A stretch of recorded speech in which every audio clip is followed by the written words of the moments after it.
जब हम लोग छोटे थे तो टेस्ट क्रिकेट में एक बात सुनते थे, गेंद को देखा परखा और जाने दिया।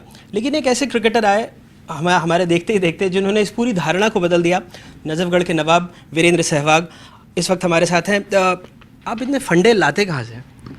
देखिए, जनरल लाइफ है, उसमें बहुत सारे सवाल होते हैं लोगों के, बहुत सारे सवाल होते हैं लोगों के, लेडीज़ के, तो उनके जवाब देते हैं। कोशिश करता हूँ कि उसमें कुछ उनको हंसा सकूँ, ह्यूमर दे सकूँ, तो अच्छी बात है, क्योंकि बहुत कम लोग होते हैं जो लोगों को हंसा पाते हैं। आजकल की लाइफ में वैसी टेंशन इतनी है, पेन इतना है, किसी को 100 प्रॉब्लम है। अगर उनमें अगर मैं उनको 1-1.5 मिनट का कुछ ऐसे वीडियो दिखाता हूँ और उसके वीडियो को देखने के बाद अगर वो हंसते हैं तो बहुत अच्छी बात है मेरे लिए।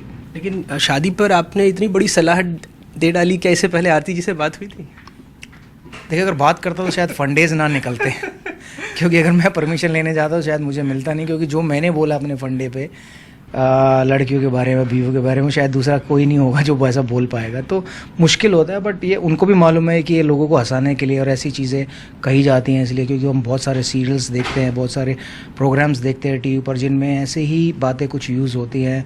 किसी को भगवान बनाया जाता है, किसी को शैतान बनाया जाता है। तो हमारे फंडे में भी शायद ज़्यादातर बीवियों को, लड़कियों को शैतान ही बनाया गया है। लेकिन वहाँ पर आप कुछ ऐसी बातें बोल के, जैसे बकनर के बारे में, तो कहीं लगता है कि कुछ विवाद हो सकता है, या फिर आपने उसको लाइट ह्यूमर जिसको कहते हैं कि मजाकिया हल्के फुल्के अंदाज में बोला और आप मतलब आपको नहीं लगता कि इससे कोई विवाद खड़ा हो सकता है? क्या विवाद खड़ा होगा? अब तो मुझे कोई बैन तो नहीं कर सकता कम से कम मैं ऑलरेडी रिटायर हूँ, मुझे नहीं लगता कोई विवाद खड़ा हो। जो घटनाएं घटी फील्ड पर मैंने वो बताई है, वो मेरा पॉइंट ऑफ व्यू था। अगर आप बकनर से पूछेंगे तो वो अपना पॉइंट ऑफ व्यू देंगे, और हर किसी को अपना पॉइंट ऑफ व्यू रखने का हक है, और मैंने एक अच्छे तरीके से रखा है।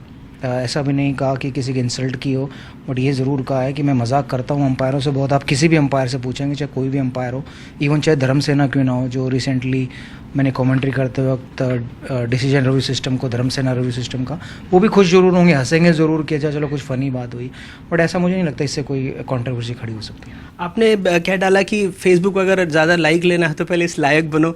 आपको क्या लगता है कि मौजूदा दौर में कौन से ऐसे क्रिकेटर हैं जिनको और लायक बनना होगा आपकी स्टाइल में, सीधे बल्ले से? देखिए, जो क्रिकेट खेलता है और इंडियन टीम के लिए खेलता है वो तो लायक बन गया है। इवन जो आईपीएल खेलता है वो भी लायक बन गया है सेल्फी देने के। अब मैंने बहुत सारे ऐसे क्रिकेटर देखे जो अपने आप को ऑलराउंडर कहते हैं, लेकिन वो बल्लेबाजी में आज तक कुछ नहीं किया। तो आप काहे के ऑलराउंडर हो? तो यही बात मैंने अपने फंडे में भी कही है कि अगर आप ऑलराउंडर हो तो आप दोनों मीटिंगों में आते हो और कंट्रीब्यूशन सिर्फ एक जगह देते हो तो वो गलत। तो अगर आप इंडियन टीम के लिए खेलते हो या आईपीएल टीम के लिए खेलते हो, आप लायक तो बन गए हो, सेल्फी तो लोग खिंचवाएंगे। अगर आप आईपीएल में देखो कि कितनी फ़ैन फॉलोइंग होती है, जब भी एयरपोर्ट पे आप जाते हो लोग आपको घेरते हैं, फ़ोटो खिंचवाते हैं, और जायज़ है। वो उनका सपना था कि वो बड़े क्रिकेटर बने, उनके साथ लोग फ़ोटो खिंचवाएँ या ऑटोग्राफ दें। मेरे बच्चे तो अभी से प्रैक्टिस कर रहे हैं कि होप कल को वो आईपीएल खेले तो उन्हें वो प्रैक्टिस जो आज की ऑटोग्राफ देने की काम आए कल। हम जैसे पत्रकारों के साथ 2 समस्या है जिस पर भी आपके फंडे हैं, तनाव दूर रखने के और मोटापा भगाने के। देखिए, मोटापा भगाने की बातें सब करते हैं, लेकिन एक्चुअली एक्सरसाइज करके ही मोटापा भग सकता है। और आजकल तो मुझे भी ज़रूरत है, जब से क्रिकेट छोड़ी है, फिटनेस की नहीं है, तो दोबारा से फिटनेस शुरू करनी पड़ेगी। सिर्फ सेल्फी लेने से जिम में या ट्रेनिंग के शूज़ ऑर्डर करने से अमेज़ोन या किसी साइट पर, तो उससे वेट कम नहीं होगा। वेट कम तो एक्चुअली एक्सरसाइज करके ही होगा। अगर आप तला हुआ खाते हैं तो आपको बहुत ज़्यादा एक्सरसाइज करनी पड़ेगी, मीठा खाते हो तो और ज़्यादा एक्सरसाइज करनी पड़ेगी। तो इससे बेहतर है पहले अपनी डाइट पर कंट्रोल करें और फिर आप फिटनेस शुरू करें। इस सीरीज़ में भी आप चाय पर चर्चा कर रहे हैं, कहीं राजनीति में तो नहीं जा रहे? ज़रूरी नहीं है हर कोई चाय पर चर्चा करे तो राजनीति में जाए। तो हमारे प्रधानमंत्री जी कहते हैं अगर वो चाय बेच कर अगर प्रधानमंत्री बन सकते हैं तो इससे बड़ी बात है और क्या होगी? इससे बड़ा मोटिवेशन क्या होगा हर उस आदमी के लिए जो काम करता है? तो वो भी सोच सकता है कि मैं भी कल को अपने देश के लिए कुछ कर सकता हूँ, या कहीं भी जा सकता हूँ, या कुछ भी बन सकता हूँ। तो एक बहुत बड़ा मोटिवेशन है। नोटबंदी पर भी आपने बेबाकी से अपनी राय रखी, इस पर कुछ थोड़ा बहुत कुछ कंट्रोवर्सी भी खड़ी हुई क्योंकि शहीद हनुमंत थप्पा का आपने नाम लिया था। पर आप अभी भी मानते हैं कि ये, क्योंकि बहुत सारी लंबी कतारें देखी जा रही है, आप मानते हैं कि ये जो कदम है बिल्कुल सही है? देखिए, परेशानी ज़रूर होती है जब कोई भी गवर्नमेंट हो और वो कोई डिसीजन लेती है, तो हमें हमेशा सपोर्ट करना चाहिए, क्योंकि आम जनता ने तो उन्हें वोट दे के जिताया है। अब अगर वो कोई भी काम करे तो आम जनता के हित के लिए ही करेंगे। आपने उस वक्त लिखा था कि अमेरिका में लोग वोट गिनेंगे, यहाँ नोट गिनेंगे। सही नहीं था? बिल्कुल। विराट कोहली के लिए आपने बड़ी एक लाइन लिखी थी, मैं बार बार भूल जाता हूँ इसलिए मैं उसको लेकर आया था। कुछ आपने विराट कोहली के साथ कहा कि गुजरात में घाघरा चोली और देश में विराट कोहली याद रखते हैं। तो ऐसी लाइनें आप लाते कहाँ से हैं? देखिए, ये लाइनें हैं क्योंकि चोली और कोहली, ये दो वर्ड है, ये मिलते जुलते हैं। ऐसे ही गोली, वो भी मिलता जुलता है। जैसे मैंने कहा था कि पाकिस्तान को गोली से डर नहीं लगता, लेकिन कोहली से ज़रूर लगता है, क्योंकि जो उनके आंकड़े हैं पाकिस्तान के खिलाफ वो बहुत बेहतरीन है। उनका हाईएस्ट वनडे स्कोर भी पाकिस्तान के खिलाफ है। तो ऐसा आइडियाज़ आ जाते हैं कि जैसे अभी रिसेंटली मैंने एक और कहा था कि भाई कोहली को नाम बदलना चाहिए, उनको नाम बदल कर बादल रख लेना चाहिए। क्यों? क्योंकि बादल हमेशा छाए रहते हैं, आजकल कोहली हमेशा छाए रहते हैं। तो आपको विराट कोहली बतौर बल्लेबाज ज़्यादा पसंद है या बतौर कप्तान, या दोनों भूमिकाओं में आप उनको अगले कई सालों तक देखते हैं? मुझे वो इंसान ज़्यादा पसंद है। पर उनकी बल्लेबाजी या उनके कप्तानी के बारे में कुछ कहें? अगर मैं ही कहूँ कि मुझे पसंद नहीं तो मैं झूठ बोलूँगा। तो जाहिर है सारा, अगर देश उनको पसंद करता तो मैं भी उनमें से एक हूँ, मैं भी उनका एक फ़ैन हूँ।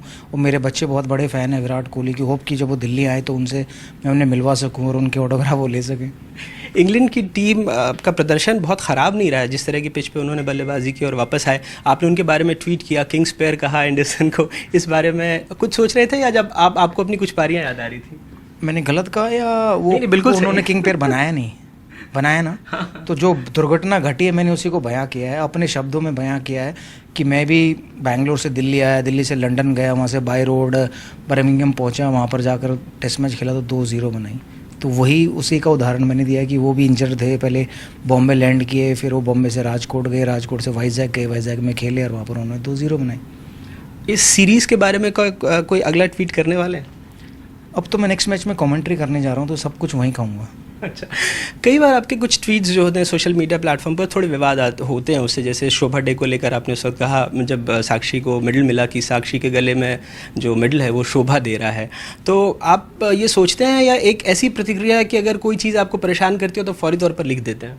देखिए, वो उनके गले में शोभा नहीं दे रहा था। बिल्कुल दे रहा था। तो इसमें मैंने गलत क्या लिखा? नहीं, गलत नहीं लिखा। किसी की भावनाओं को हर्ट नहीं किया।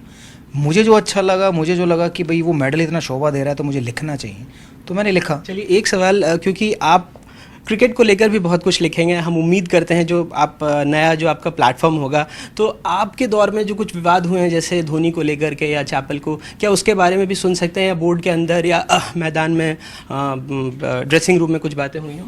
देखिए, मैं अपने फंडों में कोशिश करूँगा, अगर उस टाइप के सवाल आते हैं तो वो कन्वर्सेशन अपने फंडों में ज़रूर बोलूँ, क्योंकि जो हुआ है मुझे उसको बताने में कोई हर्ज नहीं है, चाहे वो MS धोनी के बारे में हो, चाहे ग्रेग चैपल के बारे में हो, या किसी और के बारे में हो। क्योंकि जो घटनाएं घटी मुझे मालूम है वो सही थी, और जो मैं बता रहा हूँ वो बिल्कुल सही बता रहा हूँ। मेरा अपना ओपिनियन है, किसी और का कुछ और हो सकता है। तो वहाँ भी आप गेंद को देखेंगे, परखेंगे, लेकिन जाने नहीं देंगे, कहेंगे ज़रूर? गेंद तो मारने के लिए आती है, और मारना बैट्समैन का काम है। तो आखिरी सवाल, कोई ऐसा कोई हिट जो अभी आप क्रिकेट के मैदान से करने वाले हैं अपने एपिसोड में? नहीं, अभी तो हम लोग प्लान कर रहे हैं, दोबारा स्क्रिप्ट लिख रहे हैं, बैठ रहे हैं, डिस्कशन कर रहे हैं कि अब कौन से सवाल होने चाहिए। शायद उसमें एक सवाल ये भी हो सकता है कि जनता लाइनों में लगी है, तो वो एक सवाल हो सकता है, उस पर मैं एक फंडा लिख सकता हूँ। या हर लोगों को सैलरी मिलती है, बहुत लोग कैलोरी बर्न करने में लगे रहते हैं, तो उन पर भी एक फंडा बनाया जा सकता है। तो अभी स्क्रिप्ट मैं लिख रहा हूँ, तो जैसे वो तैयार होगी इसको शूट करेंगे और डाल देंगे। वैसे आप क्रिकेट के भगवान को भी नहीं छोड़ते, उनको भी कहा कि जिस ब्रांड को एंडोर्स करते हैं उसको ले आए, और वो बार बार आपको लाला कहते हैं, उस पर भी आपने कहीं कुछ कहा था। देखिए, वो उन्होंने मेरा निकनेम रखा है, क्यों रखा है ये तो वही बता सकते हैं, बट मुझे जो लगता है कि वो मुझे लाला क्यों कहते हैं, क्योंकि ज़्यादातर बनिए लोगों को जो मोटे होते हैं उनको लाला कहा जाता है, जो पैसे कमाते हैं।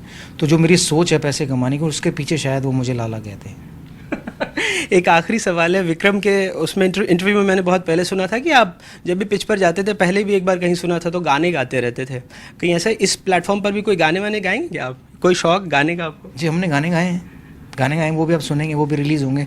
हर रोज़ एक नया फंडा रिलीज़ होगा अगले 10 दिन में, तो उसमें जो गाने वाला है वो भी आएगा। अगर गाना थोड़ा सा आप बता पाए? हाँ, क्योंकि आपकी आवाज़ में गाना कभी नहीं। देखिए, अगर मैं गाना गाऊंगा तो NDTV को उसके लिए पे करना पड़ सकता है। नहीं, यहाँ पर आप सिर्फ अगर बता पाए कौन से गाने आपको पसंद है? काफ़ी कुछ गाने हैं जो मैंने मुरलीधरन के लिए एक गाना गाया, शोएब अख्तर के लिए एक गाना गाया, तो अपने दोस्तों के लिए एक गाना गाया।